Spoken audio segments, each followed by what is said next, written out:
प्रिय दर्शकों, स्वागत है आपका ज्योतिष की सभा में। आज चर्चा करेंगे कि कब बनते हैं धन के कुंडली के अंदर विशेष योग। तो व्यक्ति, सबसे पहले मैं कहना चाहूँगा कि धन स्थान का उच्च होना आवश्यक है। धन स्थान में उच्च का ग्रह बैठा हो, उसका स्वामी अच्छा हो, आय का स्वामी अच्छा हो, वो अप हो। जो व्ययेश है उसका विशेष ध्यान रखना चाहिए कि धन की गणना करते समय कि व्ययेश आपका अस्त होना चाहिए कि नीचे। यहाँ पे एक आम ज्योतिषी धोखा खाता है कि व्ययेश जो कि खर्चे का भाव है उसका उच्च या अच्छा होना ठीक नहीं है। यहाँ पर अगर वो इन दोनों से संबंध बना ले तो भी ठीक नहीं है। धन और आय से उसका डाउन होना जरूरी है, क्योंकि वो खर्चा है, खर्चा डाउन होना चाहिए। वो ग्रह या तो नीच हो या किसी उल्टी सीधी जगह पे बैठा हो। आप किसी बिजनेसमैन या सक्सेसफुल पर्सन जो कि पैसे के मामले में सक्सेस हो रहा है ज़्यादा, उसकी आप स्टडी करके देखेंगे तो आपको यही योग मिलेंगे कि उसका धन, उनका व्यय का स्थान गड़बड़ होता है और धन और आय के स्थान अच्छे होते हैं। और अगर कहीं धन और आय के बीच में परिवर्तन योग बन जाए फिर तो कहने ही क्या, बारे ही न्यारे हो जाते हैं। और अगर आप देखें केंद्र के अंदर कि केंद्र में ग्रह कैसे हैं, तो केंद्र में आप देख, केंद्र का भी देखना जरूरी है। केंद्र में यदि कोई भी ग्रह नहीं है किसी की कुंडली में तो वो दरिद्रता का योग बन जाता है, तो उसको भी देखना बहुत ज़्यादा ज़रूरी है। और इसके अलावा अगर अब मान लीजिए अब एक नज़र और कुंडली के ऊपर देनी चाहिए, सिर्फ इतने से इतिश्री नहीं होगी कि आपने धन और आय के स्वामी देख लिए, बल्कि कुछ लोगों की कुंडली में ये स्थान सामान्य भी हो सकते हैं। आप मान लीजिए 10वें स्थान में उच्च का शनि बैठा हुआ है, उच्च का शनि, स्वराशि का शनि, शश योग बना दिया। और 10वें स्थान कलयुग अधिपति शनि जो कि सम्राट हैं उस भाव के, राजा अपनी गद्दी पर बैठ गए और बाकी स्थान गड़बड़ है और कलयुग में उन्हीं का बोलवाला है।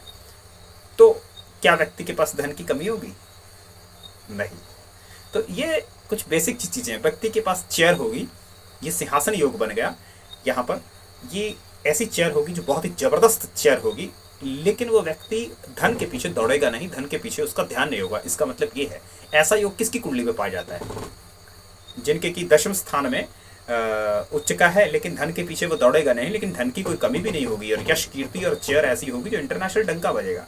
बहुत सारे बड़े बड़ी पर्सनैलिटीज़ की कुंडली में ये योग पाया जाता है, जैसे कि सचिन तेंदुलकर को देख लीजिए आप, दलाई लामा की कुंडली देख लीजिए, उनकी कुंडली में ऐसा है।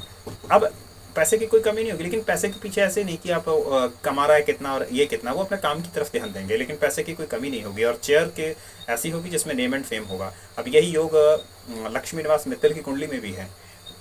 10वें स्थान में, खैर स्व राशि का तो नहीं है, सिंह राशि का है उनके, इसमें अलग ही होगा, बाद में चर्चा करेंगे कभी उसकी। लेकिन हमें इस तरह से इसकी गणना को आंकना होता है। अब जैसे कि अब देखिए, चतुर्थ भाव जो है वो सुख का कारक है और बृहस्पति उसका पक्का कारक है। वो है जनता का धन, वो ऐसा धन जिस पे आपकी मेहनत का हाथ ना हो, पुश्तैनी धन। या तो व्यक्ति को बाप की प्रॉपर्टी मिल जाए, या व्यक्ति को पत्नी की प्रॉपर्टी मिल जाए, पत्नी के मायके की मिल जाए, या पुत्र ही कुछ ऐसा योगदान करे कि वो बड़ा विशेष हो जाए, खुद उसने कुछ भी नहीं किया। सुख यानी जिसमें उसका मेहनत का कारक नहीं है। अब अगर सामान्य व्यक्ति की कुंडली में भी ऐसा योग हो जाएगा तो क्या होगा कि उसकी आय के सोर्सेज ऐसी जगह से आने लगेंगे जहां मेहनत ना हो। तो इस तरह से बहुत सारी चीज़ों को एक साथ रख के हमें देखना होता है, ना कि सिर्फ धन और आय। हाँ, विशेष संबंध ये बता दूं कि जब धन और आय के आपस के योगों को देखना होता है और व्ययेश का डाउन, तो वो बिजनेस के स्टार के अंदर आपको डेफिनेटली, कभी किसी कोई व्यक्ति ये पूछ रहा है कि मुझे बिजनेस के लिए बताइए, तो धन और आय को ही आप स्टडी करेंगे और व्यय के स्थान को विशेष रूप से।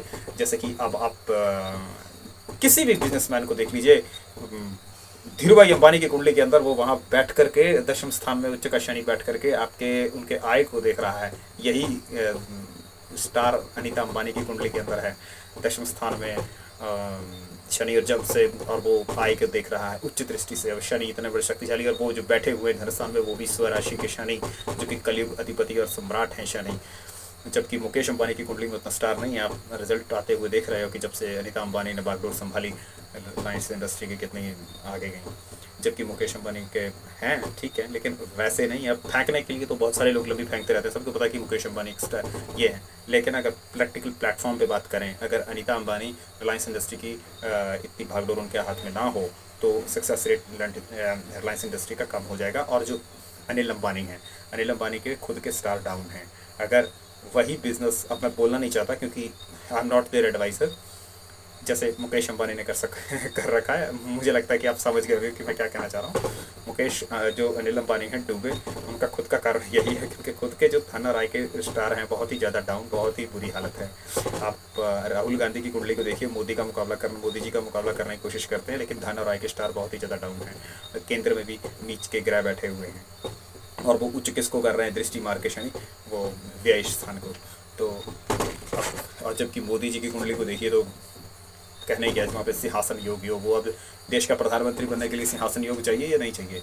अब आप टक्कर लेने जा रहे हो ऐसे व्यक्ति की जो ये है। तो मुझे लगता है कि वीडियो शायद ज़्यादा लंबा हो रहा है। आज के लिए बस इतना ही। धन्यवाद, दीजिए इजाज़त।